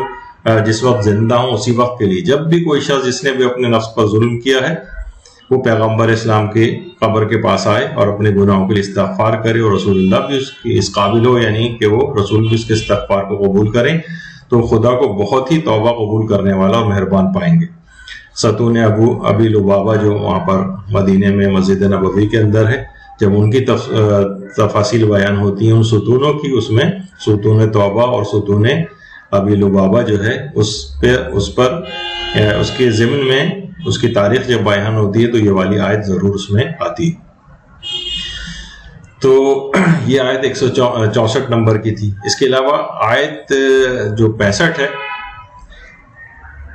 اس کے اندر بھی یہ آگے چل کر آیا ہے کہ اگر کوئی خدا اور رسول یعنی کہ آپ کے پروردگار کی قسم ہرگز صاحب ایمان نہیں بن سکیں گے جب تک اپنے اختلافات میں آپ کو حکم نہ بنا لیں. پھر جب آپ فیصلہ کر دیں تو اپنے دل میں کسی قسم کی تنگی کا احساس نہ کریں اور آپ کے فیصلے کے سامنے سراپا تسلیم ہو جائیں. فلا وربک لا یؤمنون حتی یحکموک فیما شجر بینہم ثم لا یجدوا فی انفسہم حرجا مما قضیت ویسلموا تسلیما. اللہم صل علی محمد وعلی محمد. تو بہرحال پیغمبر کا حکم اب یہاں پر یہی ہوتا ہے کہ لوگ ایک زمانہ تھا یہاں پر، اب پتہ نہیں کہ ابھی بھی عدالتوں میں ہوتا ہے یعنی کہ جب اس قسم کی چیزیں بیان ہو رہی ہوتی ہیں، مثلا فیصلے ہو رہے ہوتے ہیں میراث وغیرہ کے، تو پہلے پوچھا جاتا تھا آپ کو انگریزی قانون کے مطابق میراث کا فیصلہ چاہیے یا شریعت محمدی کے مطابق. تو لوگ بتاتے ہیں کہ اس وقت اکثریت لوگ کہتے تھے ہمیں کیونکہ اس میں ذرا فائدے زیادہ ملتے ہیں، ہمیں انگریزی قانون کے مطابق فیصلہ چاہیے. یعنی رسول اللہ نے جو ان کے لیے فیصلہ کر دیا، اللہ نے جو فیصلہ کر دیا وہ نہیں چاہیے. میں خاتون سے واقف ہوں جنہوں نے بہت بڑا اپنا حق میراث جو ہے، ظاہر بیوی جو بیوہ ہوتی ہے، اولاد ہے تو 8واں حصہ ملتا ہے، اولاد نہیں ہے تو 4تھائی حصہ ملتا ہے. بہرحال انہوں نے کہا کہ نہیں مجھے تو شریعت کے مطابق اپنا حصہ چاہیے. تو اس طرح کے بہت سارے صاحبان ایمان ہیں. تو بہرحال کوئی بھی چیز جو فقہی حکم اپنے لیے پتہ چلا، کوئی بعض اوقات مجتہد کے پاس بھی جاتے ہیں اپنے فیصلے کو کروانے کے لیے، تو جو فیصلہ وہاں سے ہو جائے پھر اسے قبول کر لینا چاہیے. اس طریقے سے پیغمبر اسلام کے متعلق یہ والی چیز آئی ہے کہ جب ایک شریعت نے ایک فیصلہ دے دیا ہے تو اس کے فیصلے کو قبول کرو. اچھا، پھر اگلی آیت ہے آیت 69، جنت میں مومنین کے ساتھ رفاقت. اس کی ایک شرط بیان ہوئی، جو بھی اللہ اور اس کے رسول کی اطاعت کرے گا وہ ان لوگوں کے ساتھ رہے گا جن پر خدا نے اپنی نعمتیں نازل کی، انبیاء، صدیقین، شہداء اور صالحین، اور یہی بہترین رفیق. یعنی اس میں شرط کیا ہے؟ یہاں ہر ایک کو ہم ہر فاسق و فاجر و بدکار کے لیے بہرحال دعا تو چلے کسی حد تک کر سکتے ہیں، لیکن ہر شخص کو کہ بس جوار معصومین میں اس کو جگہ ملے وہ ٹھیک ہے. دعا کی حد تک بالکل ایسا کرنا چاہیے اور اپنے سے اچھی دعا کرنی چاہیے، کسی کے اعمال کا پتہ نہیں. لیکن اصلاً جو شرط بیان ہوئی اللہ اور اس کے رسول کی اطاعت. جب اطاعت کرے گا تب ان کے ساتھ رہے گا. یعنی وہی ہے کہ بالکل برخلاف عمل کر رہا ہے ان کی سیرت کے اور کہے گا میں پھر بھی جوار معصومین ان کے ساتھ رہوں، تو یہ ایک عجیب سی خواہش ہے، اس پہ انسان کو غور کرنا چاہیے. اور پھر یہ کہ آیت نمبر 80 میں سورہ نساء کی، اس میں ہے کہ رسول اللہ کی اطاعت ہی اللہ کی اطاعت. جو رسول کی اطاعت کو من یطع الرسول فقد اطاع اللہ، اس نے گویا اللہ ہی کی اطاعت کی. یہاں پر آج کل توحید کے ایسے دعوے دار بھی آ گئے ہیں اور کتنے ہی نئے نئے ایسے فرقے ہمیں اس پہ نظر آ رہے ہیں کہ جو کہ حدیثوں کو مانتے ہی نہیں، بس کہتے ہیں ہم تو قرآن دیکھیے، ہم تو قرآن سے صرف بات کرتے ہیں، صرف قرآن کی آیت پیش کیجیے گا، حدیث پیش نہیں کیجیے گا۔ تو بھائی قرآن خود کہہ رہا ہے کہ رسول اللہ کی اطاعت اللہ کی اطاعت ہے، تو آپ ان کی تعلیمات سے منہ موڑ کر کدھر جا رہے ہیں اور ڈائریکٹ حوالدار بننے کے چکر میں کیوں ہیں؟ تو بہرحال رسول اللہ کی اطاعت وہی اللہ کی اطاعت ہے۔ قتل کی مذمت پر بھی آیات آئی ہیں 92 اور 93 کہ جو بھی کسی مومن کو قصداً قتل کرے گا اس کی سزا جہنم۔ تو دیکھیے بہرحال اس کے اندر وہ چیز بھی شامل ہو سکتی ہے کہ عام طور پر جس کا لوگ خیال نہیں کرتے ہیں، اور بہت سارے ہمارے پاس اس طرح کے کیسز آتے ہیں کہ مثلا انہوں نے احتیاط نہیں کی اور حمل قرار پا گیا مثلا، اور اس کے بعد پھر اس کو ایکسکیوزز اس کے لیے ڈھونڈتے پھرتے ہیں، بلکہ اقدام کر چکے ہوتے ہیں اس کو ابورٹ کرانے کا، اور اس کے بعد پھر مسئلہ پوچھنے کے لیے آتے ہیں۔ تو دیت وغیرہ الگ واجب ہوتی ہے، اس کے مسائل اپنی جگہ پر ہیں، اور وہ بھی قتل کے زمرے کے اندر آ جاتا۔ تو بہرحال ان کے تمام احکامات سے بھی انسان کو مکمل باخبر رہنا چاہیے۔ تو قتل صرف یہ نہیں کہ بس کوئی چھری چاقو یا گن لے کے کسی کو مارے، یہ بھی قتل کے اندر آتا ہے کہ بچے میں اگر روح پڑ چکی ہے، ویسے تو اس سے پہلے بھی جو ہے اس کو گرانا جائز نہیں، سوائے کہ کچھ خاص طبی ایسی سخت ترین وجوہاتوں کی جس میں اس کی اجازت ملتی ہے۔ یہ عام طور پر نہیں کہ بچے بہت ہو چکے ہیں اور اب جو ہے اتنا افورڈ نہیں کر سکتے، اس کے بعد ان کو گرانے کی فکر ہو جائے، یہ اس میں چلا جائے گا، بہت ہی بڑا اور خطرناک گناہ ہے۔ اسی طرح سے آیت 101 میں نماز قصر کا بھی حکم ہے کہ جب تم زمین میں سفر کرو تمہارے لیے کوئی حرج نہیں کہ اپنی نمازوں کو قصر کرو۔ اب دیکھیے یہاں پہ دیکھیے مختلف لوگ افراد اس قسم کے بھی ہیں کہ وہ نئے نئے فرقے اس پہ بن جاتے ہیں، کہتے ہیں نماز قصر تو واجب نہیں۔ دیکھیے آیت کا انداز یہی کہہ رہا ہے کہ تمہارے لیے کوئی حرج نہیں کہ اپنی نماز کو قصر کرو، اس کا مطلب ہے کہ واجب نہیں۔ تو فلا جناح علیکم یا فلیس علیکم جناح، یہ جیسے کہ حج کے سلسلے میں بھی سعی کے لیے بھی آتا ہے کہ کوئی حرج نہیں ہے کہ تم سعی کرو، تو اس کا مطلب ہے سعی کرنا بھی واجب نہیں ہے، اپنی مرضی ہے کریں یا نہ کریں، جبکہ وہ واجبات میں سے۔ تو قرآن فہمی اس طرح کی نہیں، آج کل یہ بھی ایک بڑا فتنہ بن گیا کہ صرف ترجمہ قرآن پڑھا اور اس سے خود ہی مسائل اخذ کرنے شروع کر دی۔ تو بہرحال نماز قصر واجب نمازوں میں سے ایک ہے کہ جب شرائط پوری ہو جائے تو نماز کو قصر کیا جاتا ہے، لیکن اس طرح کے بھی افراد جو فقط قرآن کے لفظی ترجموں کو دیکھ کے خود سے منمانی تعویلات کرتے ہیں تو وہ اس کے بھی انکار کرنے لگے۔ نماز خوف کا طریقہ اس کے اندر بیان ہوا ہے آیت نمبر 102 میں۔ وہ ایک خاص طریقہ ہے کہ جو کہ ہمارے یہاں ملتا ہے نا کہ امام حسین علیہ السلام نے میدان کربلا میں جو نماز پڑھی تھی وہ کون سی نماز تھی، تو اس میں بھی یہ ہے جو باجماعت پڑھی تھی، تو اس میں بھی نماز خوف کا ایک علماء اس میں بتاتے ہیں جس کا طریقہ اسی آیت 102 کے اندر آیا ہے، جو بھی ہمارا موضوع نہیں ہے، بہرحال آپ دیکھ لیجیے گا اس کو تفصیل کے ساتھ۔ نماز خوف، نیک اعمال پر جنت کی ترغیب آئی، والذین آمنوا وعملوا الصالحات سندخلهم جنات تجری من تحتها الانہار خالدین فیہا ابدا۔ جو لوگ ایمان لائے ہیں نیک اعمال کیے ہیں، ہم عنقریب انہیں جنتوں میں داخل کریں گے جن کے نیچے نہریں داخل ہوں گی جہاں وہ ہمیشہ ہمیشہ رہیں گے۔ تو انسان واقعتاً یہ صرف یہ کتنی دفعہ اس کو پڑھ کر گزر جاتا ہے، لیکن ایمان اور عمل صالح دو مستقل شرطیں بیان کی گئی۔ نہ تو فقط ایمان سے کام چلے گا، نہ فقط عمل صالح سے کام چلے گا، دونوں کو ساتھ ملا کر چلنا ہو، تب جنت میں داخل ہوں گے۔ کہ دونوں شرطیں ساتھ ساتھ ہیں جن میں سے ہم کوئی نہ کوئی ایک شرط بھلائے بیٹھے۔ کو سرپرست بنانے کی بڑی مذمت آئی آیت نمبر 144 میں کہ خبردار کفار کو اپنا، اے ایمان والو خبردار مومنین کو چھوڑ کر کفار کو اپنا ولی اور سرپرست نہ بنانا۔ تو آج کل یہ چیز بہت ہی نظر آ رہی ہے، خاص طور پر اسرائیل کو تسلیم کرنے کے حوالے سے، یعنی مسلمان ممالک گویا بالکل یہود و نصارہ کے قدموں کے اندر بیٹھ کیا بلکہ لیٹتے چلے جا رہے ہیں، اور جبکہ قرآن نے کتنا واضح طور پر کہا ہے کہ مومنین کو چھوڑ کر کفار کو اپنا ولی اور سرپرست، یعنی کبھی ہرگز نہ بنانا، خبردار۔